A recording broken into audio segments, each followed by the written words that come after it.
So guys, আমরা একটু অন্য সাইডে চলে আসছি। এর আগে আমরা এই সাইডের দিকে ভিডিও করেছিলাম, বাট এখন আমরা এইদিকে চলে আসলাম। সো এইদিকে দেখুন একটা শহর দেখা যাচ্ছে, এখানে ছোটখাটো, বাট এটা এত সুন্দর। আমাদের স্পেশালি এখানে যে ঘর বাড়িগুলো তৈরি করা হয়েছে, আপনি দেখুন line by line, full separated. শুধু তাই না, এখানে একটা ছোটখাটো এয়ারপোর্টও রয়েছে, আর এর পাশে কিছু বসতি রয়েছে। ওকে, সো চলুন এটাকে রিভিউ করে দেখি।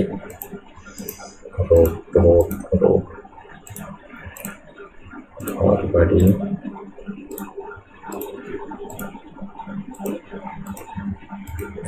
ওকে। সো একটা জিনিস এখানে পরিষ্কার, যেটা হচ্ছে যে আইসল্যান্ডে আইসের থেকে গ্রিনারি আরও বেশি, অথচ যেটা গ্রিনল্যান্ড সেটাতে কিন্তু কোনো গাছপালা বা এবং খুবই কম। সেখানে আর কি আইস বেশি। গ্রিনল্যান্ডে গ্রিনল্যান্ড থেকে আইস বেশি, আইসল্যান্ডে আইস না থেকে গ্রিন বেশি।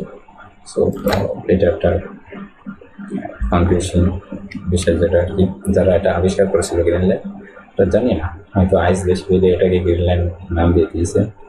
It's really complicated. ওকে, আমরা এখন এই সিটিটাকে যদি শেষ করে একেবারে শেষের দিকে আমরা যাই, এখানে একটা রয়েছে। সো এখানে অনেক গল্প কিছু বসতি রয়েছে, খুবই কম নাকি এইটা কি, এইগুলো কি? সো এখানে মেবি মাছ ধরার ইকুইপমেন্ট বা এমন কিছু রয়েছে, দড়ি বা আইসল্যান্ডের লোক যারা ইউজ করে ট্রেডিশনালি। সো এখানে পাথর দিয়ে তারা হয়তো মাছ ধরা বা এগুলো পানির নিচে আর কি রেখে দেয়। আসলে জিনিসটা কি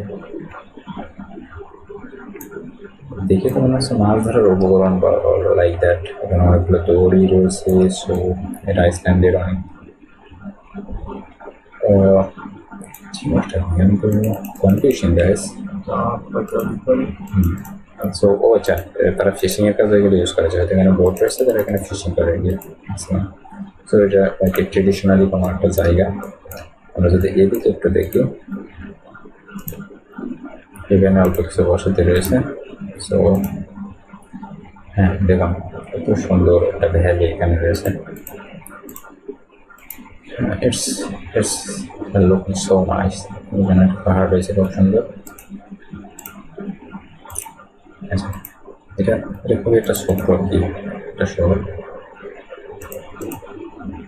Okay, so almost 2 minutes, I think it over. So see you in the next video. Have a good day, bye, and make sure to subscribe our YouTube channel. This is our channel, make sure to subscribe that lifestyle 10 million view. Have a good day, bye.